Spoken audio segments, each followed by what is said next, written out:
Hello, good morning, good afternoon, good evening po sa inyo lahat mga kapatid. Ngayon po ang ating pong pag-aaralan ay hango po sa 1 Corinthians o Unang Korinto, Kapitulo 10, talatang 13. Ang sabi po rito, wala pang pagsubok na dumating sa inyo na di dinanas na lahat ng tao.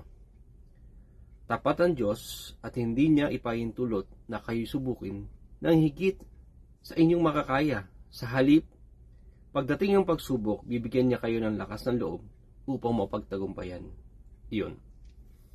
Kung papansinin po natin ang talatang ito ay masasabi nating isang salitang nagpapalakas para sa atin. Sino ba sa atin ang hindi dumadanas ng mga pagsubok o matitinding pagsubok? Marahil ang mga pagsubok natin dinadaanan ay pag-aaral, pagsubok sa pamilya, katulad po tayo nandito sa ibang bansa.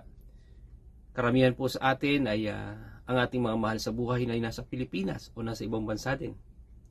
Mahirap po. Pero bakit po natin natapagtatagumpay ng mga pagsubok na yan? Una sa lahat, sabi sa salita ng Diyos, siya'y tapat. Handa siyang sumagot sa ating mga daing o panalangin. Sabi niya pa nga sa later part, diba? Sa panahon ng pagsubok na hindi natin kaya, sabi hindi niya ipahintulot na subukin tayo na higit sa ating makakaya. Sa halip pagdating ng pagsubok, bibigyan niya kayo ng lakas ng loob upang mapagtagumpay iyon. Tunay nga po ang talatang ito ay nagpapalakas sa atin. Physically, spiritually, emotionally. Yun po ang kadalasan pong nakakapaglugmok para sa atin. Yung emosyonal. Na kapag yun ang dumating sa ating matinding pagsubok, minsan ang hirap nating mapagtagumpayan.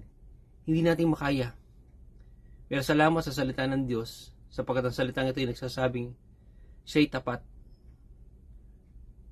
Panghawakan po natin ang salatang ito, panghawakan po natin ang salita ng Diyos, upang sa bawat anumang pagsubok na ating kaharapin, mula ngayon at sa mga darating pa, ay makakayanan natin sa biyaya at habag ng Diyos. Yun lang po. God bless.